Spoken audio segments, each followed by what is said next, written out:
Bienvenue dans ce nouveau décryptage. Alors, l'appel de la mer, naviguer au gré du vent, c'est clairement le rêve absolu de tout passionné d'océan. Mais, et c'est un énorme mais, quand on ajoute un nourrisson à l'équation, l'ambiance change du tout au tout. Une vraie tension s'installe entre cette envie d'évasion et la réalité pure et dure, le besoin viscéral de protéger un petit être super fragile. Aujourd'hui, on va décortiquer ensemble les recommandations officielles et les protocoles stricts qui permettent de vivre cette aventure en toute sécurité. C'est d'ailleurs la toute première question qui vient à l'esprit avant même de penser à lever l'ancre. À partir de quel moment c'est vraiment raisonnable?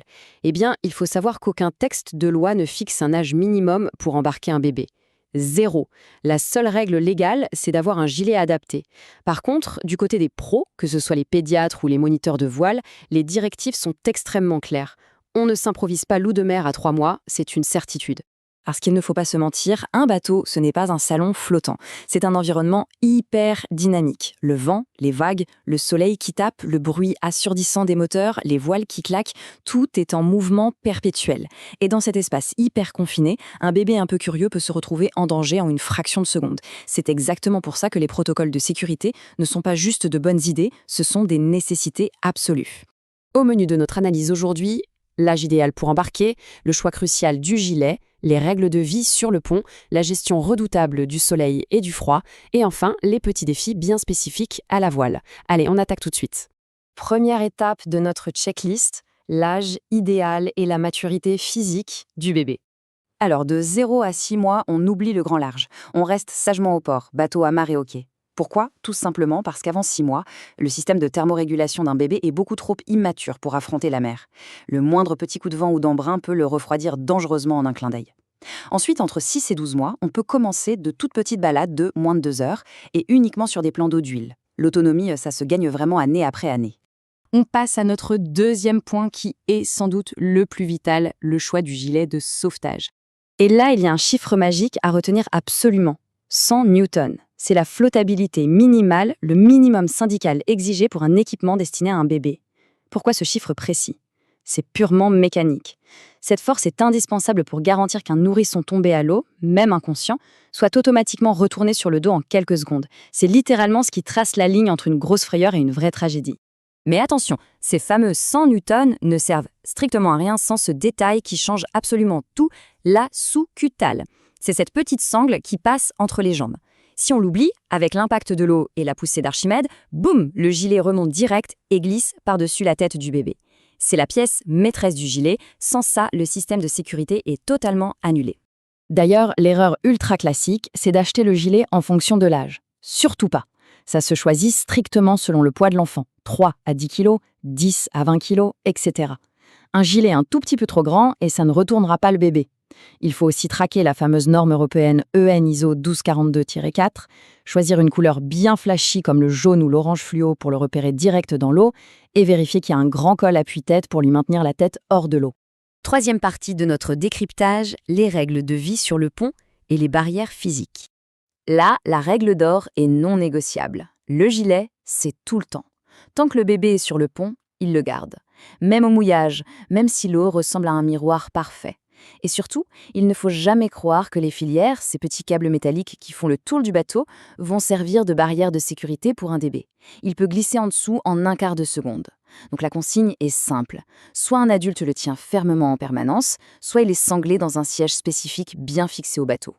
On avance sur notre quatrième point, avec les menaces qu'on ne voit pas toujours venir, le soleil, l'hydratation et le froid.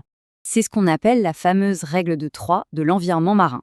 D'un côté, on a le soleil qui tape avec une force incroyable, de l'autre, le vent qui assèche le corps en douceur et provoque une déshydratation silencieuse. Et le comble, c'est que même en plein cagnard au mois d'août, le combo vent plus embrun peut faire chuter la température du bébé à une vitesse fulgurante. Et pour le soleil, il faut vraiment détruire un mythe tout de suite. Une journée en bateau, ça n'a absolument rien à voir avec une journée à la plage.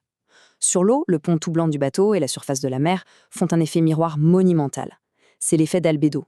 Résultat des courses, le bébé encaisse environ 50% de rayons UV en plus. Oubliez le simple t-shirt, il faut dégainer la combinaison anti-UV intégrale, la crème indice 50, le bon chapeau et de l'ombre garantie non-stop sous un tau. Face à tout ça, l'équipage doit être dans l'anticipation permanente. Un vent de 20 nœuds va faire évaporer la transpiration du bébé instantanément. La parade, proposer de l'eau toutes les demi-heures, même si l'enfant ne demande rien. On jette un œil aux couches aussi. Si c'est sec depuis 6 heures, c'est l'alerte. Et pour checker le froid de manière infaillible, on touche la nuque du bébé. Si elle est un peu froide au toucher, on n'hésite pas, on enfile une couche de polaire directe. On termine avec notre 5e et dernière partie, la logistique bien particulière des voiliers. Parce que la voile, c'est de la mécanique lourde en pleine action. Le bateau gîte, il penche parfois à 30 degrés, rien n'est plat. Il y a la baume, cette énorme poutre métallique qui peut balayer le cockpit d'un seul coup, sans oublier les winches et les cordages tendus à bloc. Ce sont des dizaines de pièges redoutables. C'est pour ça que pendant toute manœuvre, le bébé doit être gardé totalement à l'écart du pont.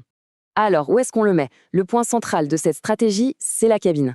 En bas, ça doit être un vrai petit sanctuaire. Pendant les navigations sportives, c'est là qu'il faut l'installer.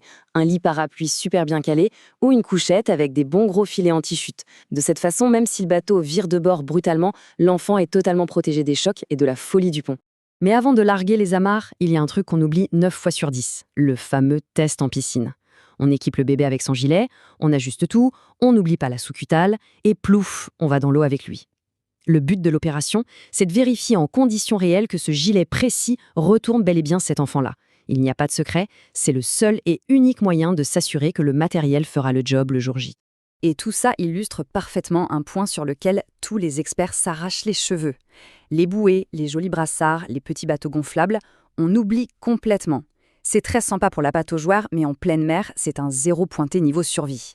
Ça se dégonfle, ça glisse et surtout, ça ne maintient pas la tête hors de l'eau. Seul le gilet certifié fait vraiment barrière entre l'enfant et l'océan. C'est aussi simple que ça. Pour résumer, oui, on peut parfaitement emmener un bébé en mer, en respectant l'âge, en choisissant scrupuleusement le bon gilet, en appliquant des règles strictes sur le pont et en gérant le soleil et le froid comme des pros, on transforme un environnement hostile en un terrain de jeu magnifique. C'est l'assurance de transmettre la magie de l'océan sereinement. Mais avec des mers de plus en plus chaudes et une météo qui devient imprévisible, une question s'impose. Ces règles de base seront-elles toujours suffisantes à l'avenir? Ou va-t-il falloir repenser de fond en comble le design même de nos bateaux pour protéger nos familles? Sur ce, bonne navigation et à très vite.